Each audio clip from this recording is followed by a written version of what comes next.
여러분 안녕하십니까? 헬로티비 뉴스입니다. 지난 설 연휴 경기 북부 지역에서는 등산에 나섰던 60대 노인이 실종됐다 구조됐고 컨테이너 건물에서 불이 나는 등 크고 작은 사건 사고가 잇따랐습니다. 설 연휴 사건 사고 소식 김신혜 기자가 정리했습니다. 소방대원들이 한 남성에게 물을 주고 외투를 덮어줍니다. 추운 거는 어디 다리 같은 데 괜찮아요? 이런 데 안 아파요? 지난 10일 밤 11시 10분쯤 양주시 천보산 정상 부근에서 등산을 나섰다 가족과 연락이 끊긴 60대 남성이 실종 신고 5시간 만에 구조됐습니다. 이 남성은 청각장애와 경증 치매를 앓고 있었습니다.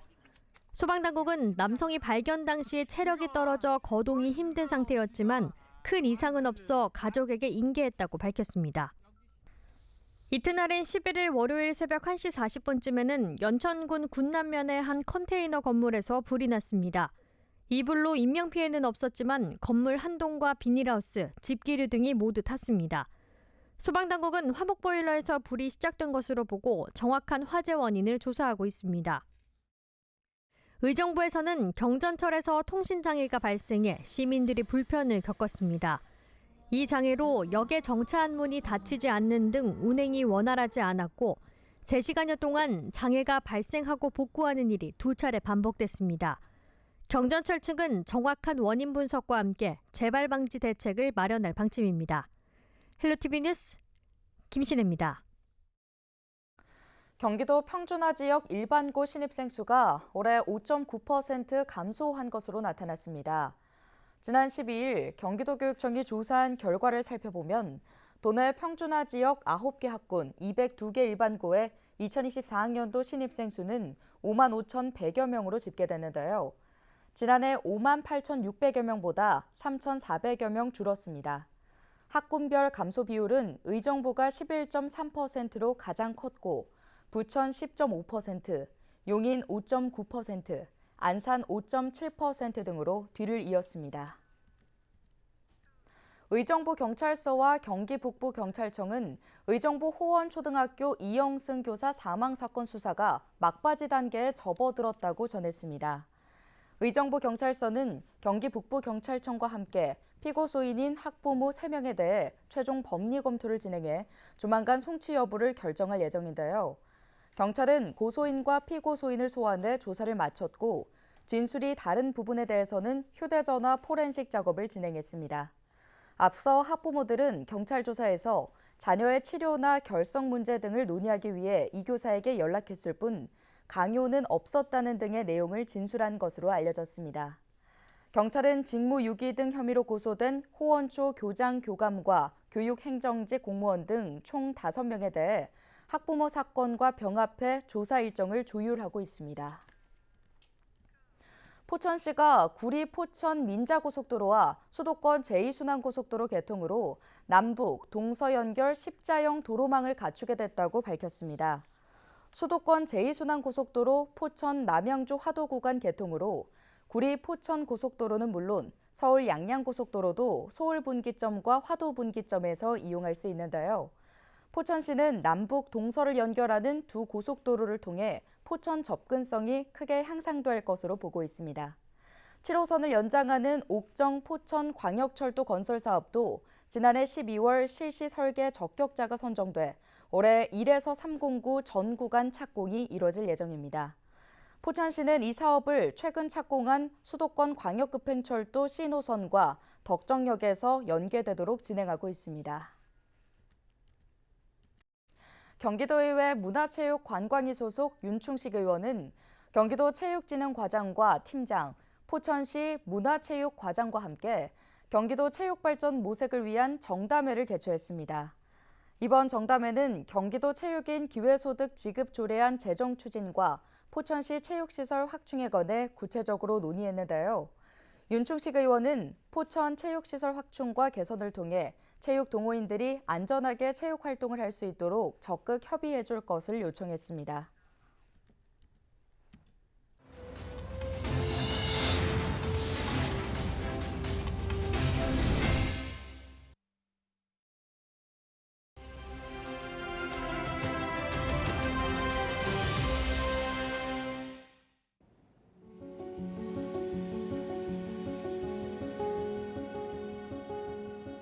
의료계가 의과대학 정원 확대에 반발해 총파업 초읽기에 들어간 모습입니다. 비상대책위원회 체제로 전환한 대한의사협회가 15일 전국 곳곳에서 대규모 궐기대회를 예고했는데요. 의대 증원에 반발한 의료계의 집단행동, 지난 2020년에도 있었죠. 당시 개원이들의 집단 휴진 참여율은 높지 않았지만 인턴과 레지던트 등 전공의들의 80% 이상이 의료 현장을 이탈하게 되면서 의료 공백이 매우 컸습니다. 전공의들이 응급실과 수술실, 또 중환자실 내에서 환자의 생명과 관련된 진료를 담당하고 있기 때문이죠. 정부가 파업에 참여하는 의사의 면허를 박탈하는 등 강경한 입장을 고수하고 있는 만큼 의료계와의 정면 충돌 가능성이 아주 크다고 합니다. 당장 오는 15일 궐기대회가 예정대로 열리면 병원들의 진료 단축은 불가피할 것으로 보이는데요. 의료 공백이 현실화할지 폭풍 전야의 긴장감이 고조되고 있습니다. 데일리 브리핑이었습니다.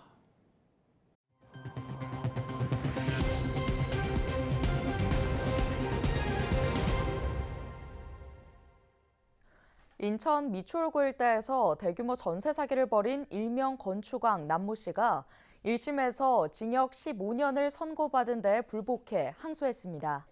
남 씨 측은 지난 7일 인천지방법원에 항소장을 제출했는데요. 남 씨와 같은 혐의로 징역형을 선고받은 공인중개사와 중개보조원 등 공범 일부도 항소했습니다. 한편 남 씨는 대출이자를 제대로 내지 못해 전세보증금을 반환해줄 의사나 능력이 없으면서도 피해자 191명을 속여 전세보증금 148억 원가량을 가로챈 혐의로 재판에 넘겨졌습니다.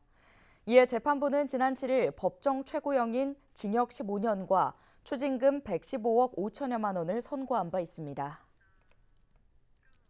국민의힘 공천관리위원회가 13일부터 5일 동안 40 총선 지역구 공천을 위한 후보자 면접을 진행합니다. 첫날인 13일 수도권에서는 서울, 14일에는 경기와 인천을 대상으로 면접이 이어지는데요. 더불어민주당의 현역평가 하위 20% 명단도 곧 윤곽을 드러낼 것으로 예상됩니다. 민주당은 평가 하위 20%의 현역 의원에게는 경선 득표수의 20%를, 하위 10%에는 득표수의 30%를 감산해 불이익을 줄 예정입니다. 오는 4월 치러지는 국회의원 선거에서는 부정선거 논란이 사라질 수 있을까요? 선거관리위원회가 투 개표의 신뢰성을 높이기 위한 시스템을 추가했습니다. 보도에 안수민 기자입니다.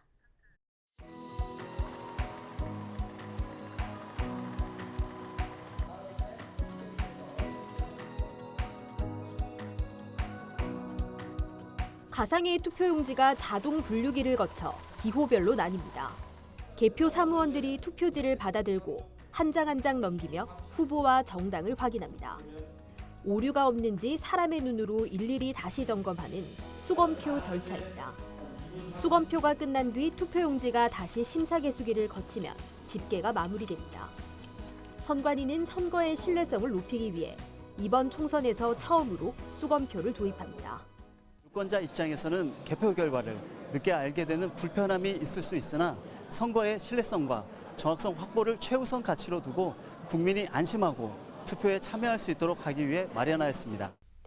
이 과정이 추가되면서 심사집계부 인원이 기존보다 늘어나고 선거 결과를 확인할 수 있는 시간은 투표장별로 2시간에서 3시간가량 더 소요될 것으로 예상됩니다. 부정선거 의혹을 없애기 위해 도입된 또 다른 장치는 CCTV입니다. 사전투표함과 우편투표함 보관 장소에 CCTV를 설치해 누구나 볼 수 있도록 하는 것. 사전우표 투표함 보관 장소 CCTV를 부산시 선관위 청사에 모니터를 설치하여 24시간 공개하고 있습니다. 사전투표가 조작됐다, 투표함이 바뀌었다라는 등 선거 때마다 투개표 절차에 의혹이 불거졌습니다. 이번 총선에서는 이런 조작 논란이 사라질지 주목됩니다. 헬로티비 뉴스 안수민입니다.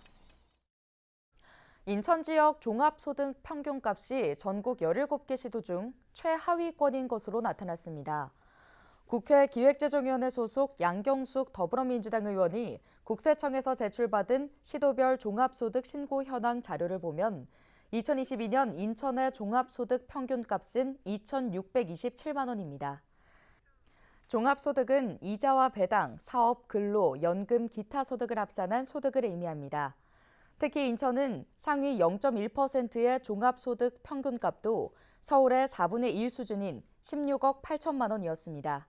서울의 상위 0.1% 종합소득 평균값은 64억 8천만 원, 경기도는 19억 6천만 원이었습니다.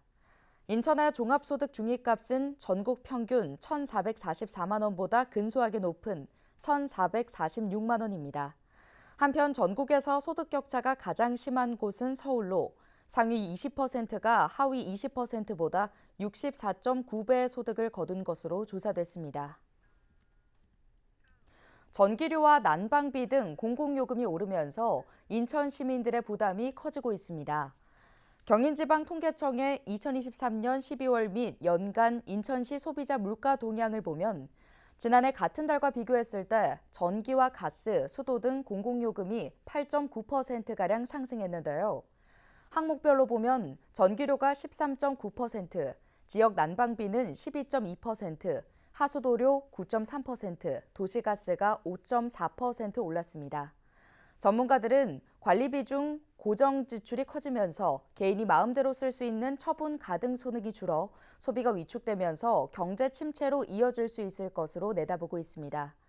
특히 경제 사정이 어려운 홀몸 노인을 비롯해 취약계층이나 사회초년생, 취업준비생 등의 부담은 더욱 커질 것으로 전망했습니다.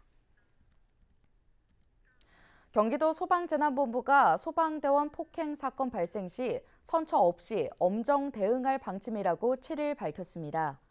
지난해 긴급 신고를 받고 출동한 소방대원들에게 심한 폭언을 하거나 폭행을 한 사례는 모두 73건인 것으로 조사됐는데요. 이 중 67%가 주취 상태에서 발생한 것으로 나타났습니다.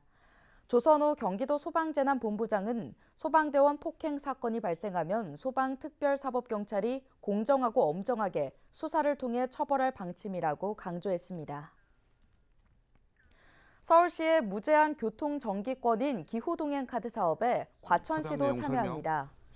오세훈 서울시장과 신계용 과천시장은 서울시청에서 기후동행카드 참여 업무 협약을 체결했는데요.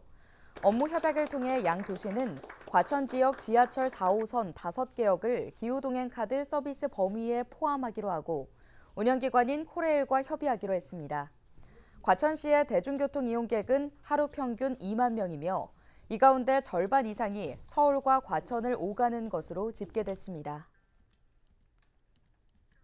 경기도가 지난해 빅데이터를 활용해 복지 사각지대에 놓여있던 도민 2만 756명을 지원했다고 13일 밝혔습니다. 도는 금융연체와 통신료 체납, 단전 등의 정보를 활용해 어려움에 처한 도민들을 찾아냈는데요. 찾아낸 도민들에게는 공적 급여를 지원하는 한편 사회복지 공동모금회 등 민간 자원도 연계했습니다. 허승범 경기도복지국장은 위기 이웃을 발견하면 경기도 콜센터 또는 지역 행정복지센터로 연락 주시길 부탁드린다고 시민들에게 당부했습니다. 개발 제한구역에 위치한 노후주택의 신축이 보다 수월해집니다. 개발 제한구역 내 노후 건축물에 대해 1회 한해 신축을 허용하는 등의 내용을 담은 특별조치법 시행령이 13일부터 시행에 들어가는데요. 기존에는 개발 제한구역 내 주택 신축은 매우 제한적으로 허용됐습니다. 하지만 시행령 개정으로 지자체장이 노후 불량 건축물로 인정할 경우 1회 한해 신축을 할 수 있게 되는데요. 허용 범위까지 층수를 높이거나 면적을 넓히는 것도 가능해졌습니다. 경기도 야생동물 구조관리센터는 지난해 야생동물 3천여 마리를 구조해 1,000여 마리를 자연으로 돌려보냈다고 밝혔습니다. 이 중 조류가 2,140마리로 가장 많았는데요. 저어새, 두루미, 하늘다람쥐 등 천연기념물이 19종, 377마리, 멸종위기종은 20종, 130마리가 포함됐습니다. 뉴스 마칩니다. 고맙습니다.